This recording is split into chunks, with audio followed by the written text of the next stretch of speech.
Hey there, Internet. This is Rich once more with 9 to 5 Studios, and I'm back with some more Pillars of Eternity backer beta play. This time I'm going to be playing the Barbarian and the Chanter.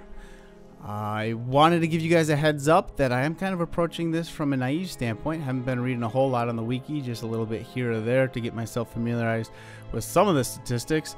And I kind of want to do that to keep the onus on the game, to make sure that your average user is going to be able to play it. Because games these days aren't afforded the luxury that games of yore used to have. Take this image, for example. That's Baldur's Gate 1, 2, the expansion, and the quick reference guide that you used to get with the game case. Now, take this example. You can see GTA 5 and Fable 3 alongside for a convenient reference, and you can see that they have significantly less real estate to get across the information for the game. Therefore, much more is placed on the UI. Yes, you might be saying that these are console games, but at the same time, most PC games that I know are downloaded from Steam, and who actually goes through the folder structure to find the PDF manual? How many of you even knew there was a PDF manual that came with most games? Not many. Anyway, here I am building my avatar Barbarian. I am pumping him full of might, because he's going to be a raging barbarian, and I'm deciding to make him kind of dumb. Now, a lot of the stats, I should say, all of the stats actually serve a purpose. So it might not be in your best interest to heavily weight one versus the other. They all kind of play into some form of defense and offense. And some are better for role-playing conversations, give you more options and different ways to approach various quests or, NPC conversations. Here I'm just basically going for an all-out mercenary barbarian with tons of strength, just to kind of see how that goes. I've had the ranger playthrough that you guys have seen, and I have a chanter playthrough where I've actually cleared out quite a bit of the map and am kind of hit a wall in a battle because of the difficulty. Here I am naming him after the greatest Baldur's character ever, Minsk. Or I should say Dabu, Mr. Space Hamster. Yep, every time I log in now and start a new character, I try to reproduce what I did the very first time, which is attack myself, and I have yet to be able to do it. It's kind of disappointing. I have faith that I will be able to at some point in time. I just need to figure out what exactly I did. Now here you see me checking out some of the class unlocks. That was Savage Defenses. Now's a good time to get into the stamina versus health, which gave me so much confusion in the first playthrough. As I understand it, stamina is something that you can kind of lose. It represents your endurance or how winded you are in a battle. And as you take hits, your stamina will drop. When it drops to 0, you fall unconscious, and I believe you lose a quarter of your health. Now, that might not be exactly true based on what I've actually seen while playing the game. It kind of seems that you lose 1 health for every 4 stamina you lose, because I was taking health damage and without actually losing all of my stamina. And here you can see the thick skin ability, which kind of hinted me in on that as well, in that for every 8 stamina, the Barbarian loses 1 health, which means that other characters are losing 4 to 1 and the Barbarian's losing 8 to 1. So when your health drops all the way to 0, you are dead. Dead. And I don't know if there's any way to come back from that. So here I am picking up the quest to go find, if you recall from the first video, the baby killer. Now, a lot of conversation options aren't available to me because I am dumb and have no lore. Here I tell a guard to go screw off because I really don't care about the quest that he's trying to inform me about. And I'm going to skip past the farmer and the ogre. Out of habit, I just kind of walk down there and then I go, I don't want to do that. And I head up into the town, and this is the inn of this town. And in the inn, I know exactly what I'm looking for and where to go inside the inn. So that's why I head to the inn. There's a lot of characters in the inn. Here you will see I'm kind of looking at a number of the different stats that the Barbarian has and a number of skills, just trying to check out everything that's available and what's different from any of the previous playthroughs, because I have not played a Barbarian. And if you can't tell, this is playing back at 2 times speed, so that you don't have to sit through all of the reading that I sat through. And there's nothing wrong with reading, it just doesn't make for an exciting video. Now, most of the people in this tavern are, we'll say, furniture. They are furniture. There's a couple of people that provide useful conversations. I'm going to skip one of them because he will just, that Sid there by the fire, he will just talk your ear off. I'm going to head upstairs where I know I need to look, but I also know that there's some pretty nice loot up here. So I'm going to go grab these, I believe the bracers are there. I don't know if that's the bracers, but they might be in the next room. Now, if you notice here, there's a lock icon on all of these chests. Now, I have the entire party selected, and it wasn't, picking the rogue to unlock it, so I actually had to select the rogue and go and click on the chest to unlock it. And I don't know, it didn't say anything in the chat window. It didn't say like, oh, you rolled a 20, so you were able to unlock it. So it's still a little confused on what decides whether or not you can unlock it. Now, this is the enchant screen. As far as I know, most weapons and armors have the ability to enchant them. It just requires some reagents and gold to enchant them. And you can enchant from anywhere in the character screen. Here you can see me being frustrated that when I bring up the enchant menu and then click on the X, it kicks me out of the entire inventory screen rather than backing me towards the base inventory screen. I do know that when you actually are in like a weapon shop, you can also click enchant, which is kind of confusing because I don't know if you can actually enchant a weapon that they are selling. I don't know yet. This is one of the coolest features that I stumbled upon the other day, and this is party formations, custom party formations. You can drop characters in any of those boxes, and they will be placed, I want to say absolutely, but it sort of seems more relative. So the farther he is out, you can see the yellow circle up there, but now you can definitely see it. So Dabu is sent way over to the left. It allows you to group your guys together or maybe put the wizard in the far back. A lot of different options. It looks like you can set up 4 favorite setups. This is the baby killer who, surprise, surprise, is probably not a baby killer. So I let her go because I usually play the nice guy. And I then take all the stuff that they left in the room. Because we are hobo murderers, right? Or whatever it is. Murder hobos. This is another quest giver. A lord who came up here to visit. He's missing his daughter. You can see all of the red conversation options that I can't do because my person, Dabu, has no lore and no intelligence. Which appear to be pretty strong conversation skills. Instead, he will have to fall back on beating things. There, if you missed it, was a quick save. So F5 does quick save, F9 does quick load. And there also, if you missed it, was me scrolling in and out, showing that the fog of war would scroll in and out, but nothing else would scroll in and out after doing a quick save. So again, there are a number of different bugs. It is a beta. That is to be expected. It's just, can be frustrating at times when you have to redo things. So keep a note that we just, maybe introduce some bugs into the game, because as we get ready for this battle and we place everybody around and we start giving orders, the music starts getting a little weird. You start seeing some messages coming up more than once in the bottom right window. Not quite yet.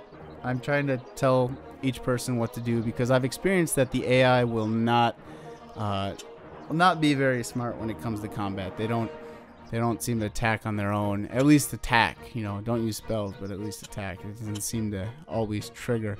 And what you'll see immediately is Dabu ends up standing right over the top of the enemy, doing nothing. The audio is going wonky right now.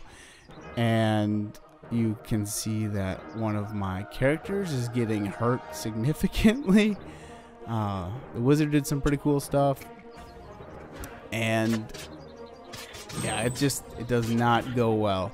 There appear to be chains around the dwarf, but the dwarf isn't attacking anyone.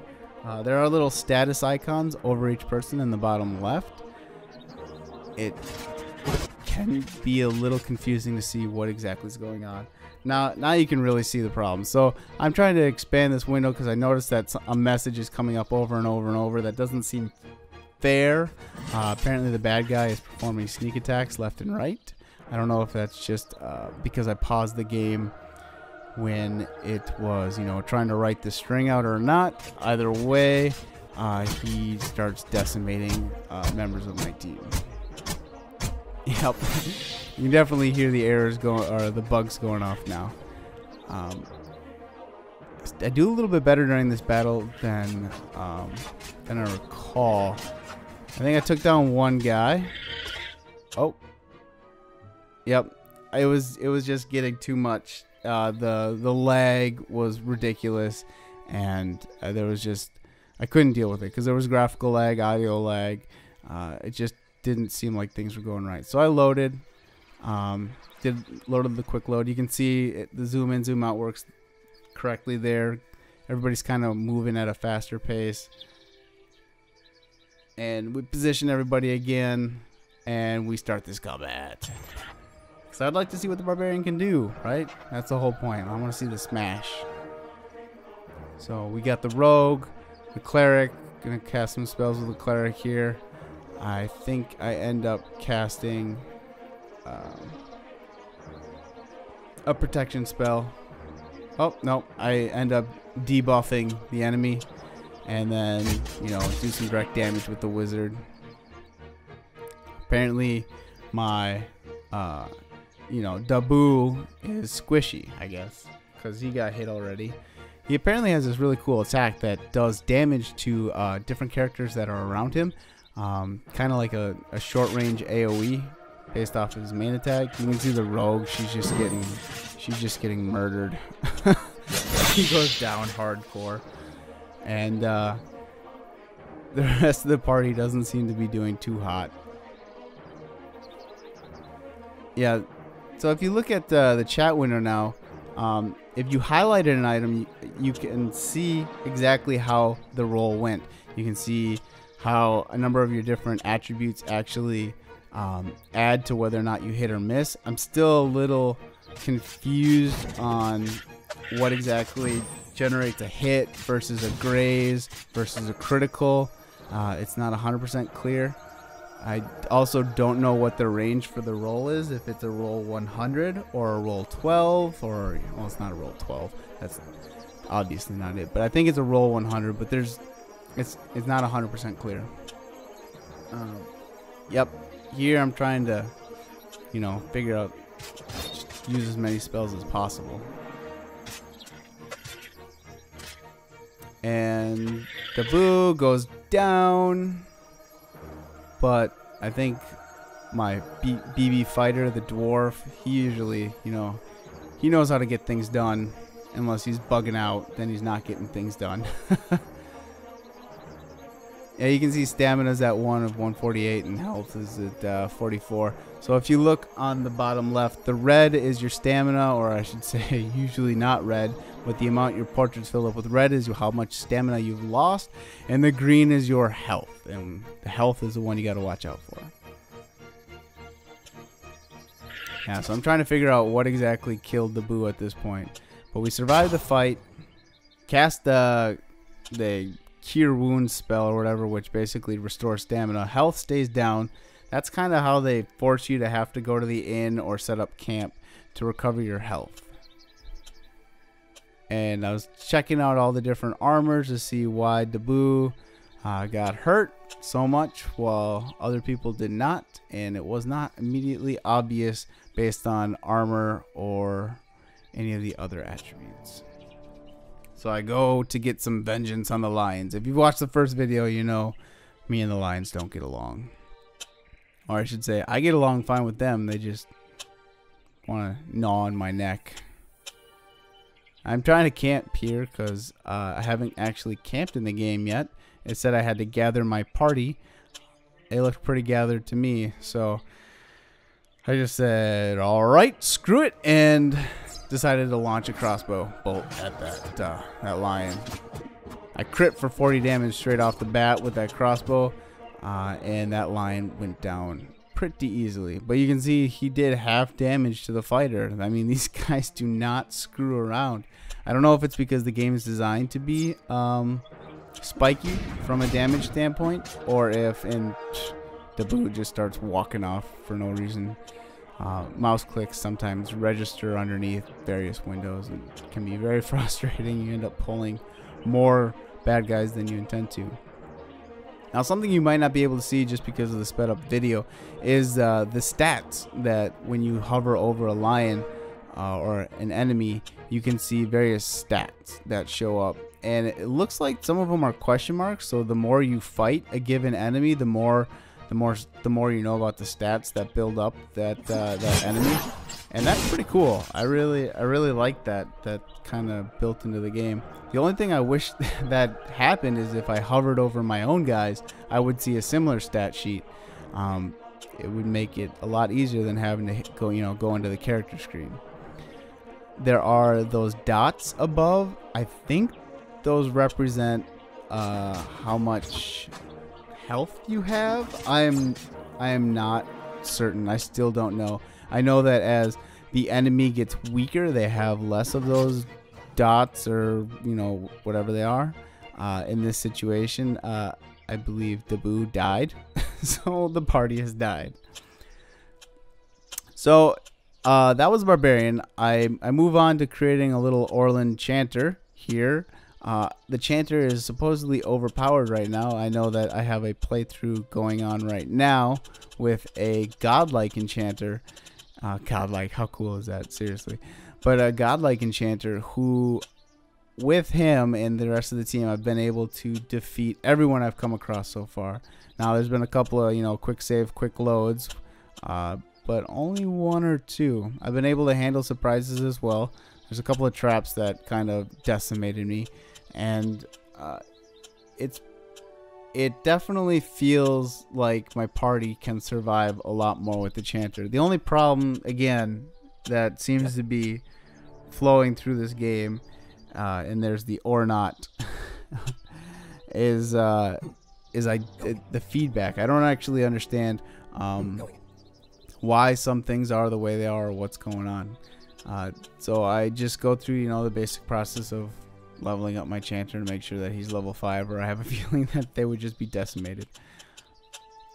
If you look in the bottom left when we get a chance here, you will see on the Chanter like this musical staff, and it's pretty cool because the Chanter opens up like a spell book, and you can build a song that it looks like you chant throughout combat that gives some pretty cool abilities to your team. Now, I don't know which ones would be overpowered, but the comes off the Winds of Death, steals stamina or drains stamina from the enemies. And I was here trying to figure out if there's a limit to the number of chants I can put in a different song. It did not seem to be hitting any kind of limit. But yeah, again, this is something where a manual or something would be really useful to figure out if should I have, because you can have A, B chants. Should I have more? Should I have less? No idea. Also, with the Chanter, you have spells that require you to have sung like 3 songs or 3 verses, and I definitely in all my playthroughs have never been able to cast a spell, I don't think, and I've been singing a lot of songs, so I have no idea what needs to happen to allow it. See that you can see the menu come up now. Yeah, I have no idea what's necessary to be able to cast those spells. It's not immediately obvious. Here I try to pull 1 lion, and this means that the end of our video is coming near. If you have any questions about the game, or you want me to play through it a certain way, leave a comment. Let me know, and I'll do my best to accommodate.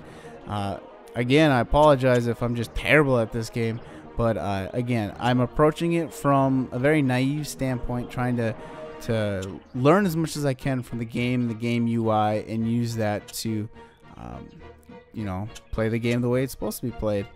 If they gave me a manual, I'd read through it, but I don't have one of those yet. Here I'm looking for anything, because I can see I'm in over my head. And, oh, yep, see I'm trying to buff the party. Blessing. Oh, except for my Chanter took 50% and then 100% down. Hit hard. Here I try to restore stamina. I don't know if you can restore stamina to unconscious. The rogue is down. The wizard's like, screw it. I'm going to cast a fireball through the entire party, since I'm the only one alive. Then the wizard tries to set up an arcane veil, which is kind of a defense spell, and the lions have their way with him, and the party has died. Well, that's that for now. Once again, this is Rich with 9 to 5 Studios. If you haven't checked out the first video, I'll throw up a link to that now. If you're interested in more Pillars videos, be sure to subscribe. I will release more videos as the beta gets updated and as I test out the other classes and races. And, you know, get past the lions. Well, until next time, watch out for lions.